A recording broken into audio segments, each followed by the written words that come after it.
I often begin a piece, as I began this one, with a notion that's visual, with a kind of vision.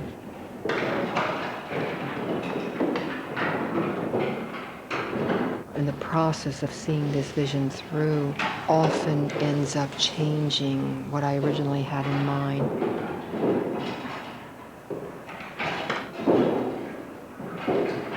Even with my large pieces, I think that there has to be something that feels kind of intuitive, as though each 4x4 has a decision that comes with it that is based on instinct rather than some sort of a design that's been made to which I have to adhere.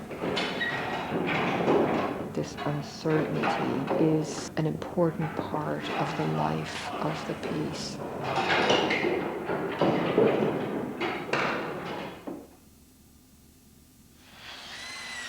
This is my Brooklyn studio in Williamsburg, where I've been for the past 17 years. But the main thing is they look beaten. And They look beaten, you know what I mean? I feel very fortunate to be able to have the kind of crew that I have. I feel very close to them. We have a deep understanding of our needs, especially the needs of the artwork, and a lot bows to that. I think we communicate well. There's a tremendous amount of loyalty. We spend an enormous amount of time with one another.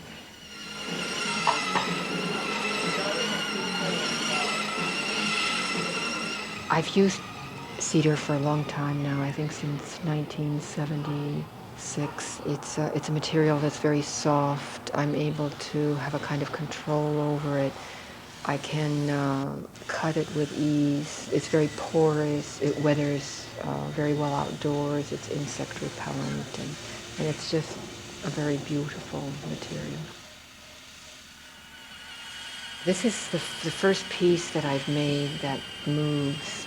I wanted it to have the notion of almost like a mortar and a pestle, or of a butter and churn, where it would be lifted up a foot into the air, down again.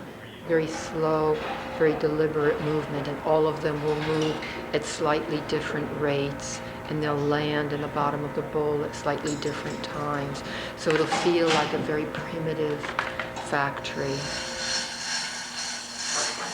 I've never worked with steel before, and I've never had that kind of a structure that surrounds my cedar pieces, but the steel part, especially the neck on the shaft that holds the interior cedar part of the bowl, becomes a very critical part of the psychological and the visual content of the piece. I've never had to depend on motors. I have just placed the things there in the past and they have stayed there. So it is not a forte that I have, but I have called on brains and heads whose forte it is.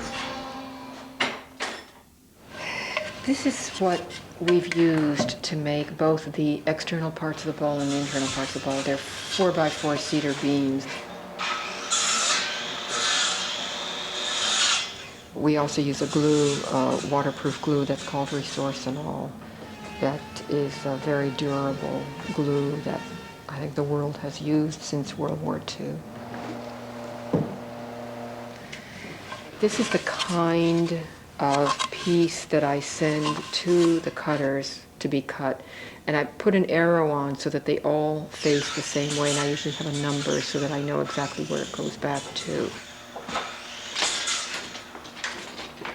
What you see on the outside of the bowl is what the cut looks like after my drawing gets cut by the circular saw. And we use the circular saw in a way that's fairly unorthodox, in the sense that we get resulting organic curves as a result of our cutting up and down, so that the geometry in time forms a kind of organic fold.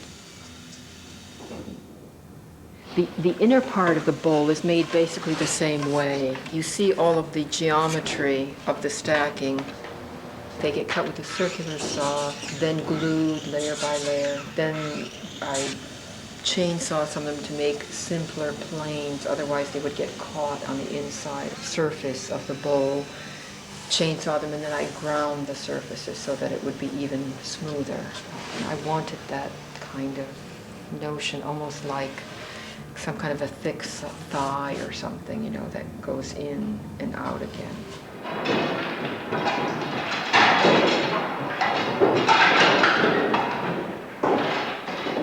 I don't know if I can talk specifically about what I wanted from the sound.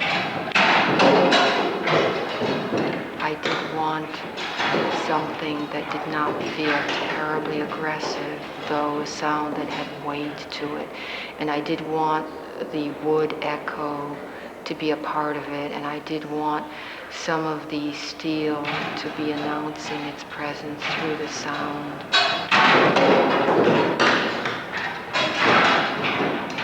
I needed also for the sound not to sound as though it was speedy or quick, but that it had something to do with a kind of turbulence, maybe a kind of toil.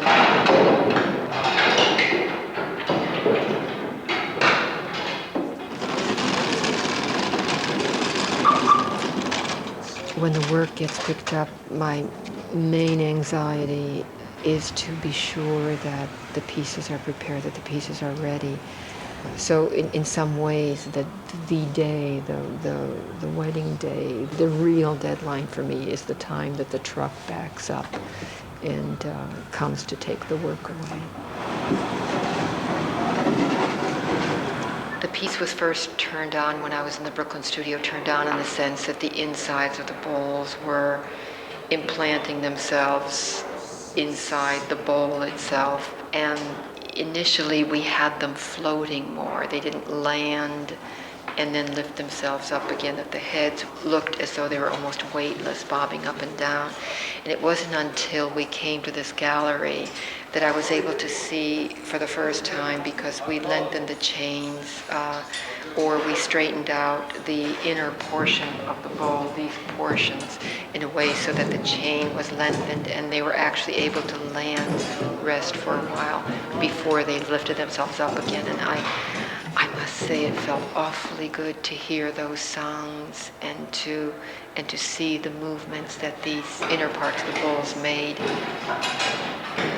It was a surprise to me, and it felt very haunting. It felt almost scary. I'm not sure I really understand it, but I was glad to have experienced it. Really glad. I'm not sure I'm ever going to do another sculpture that moves.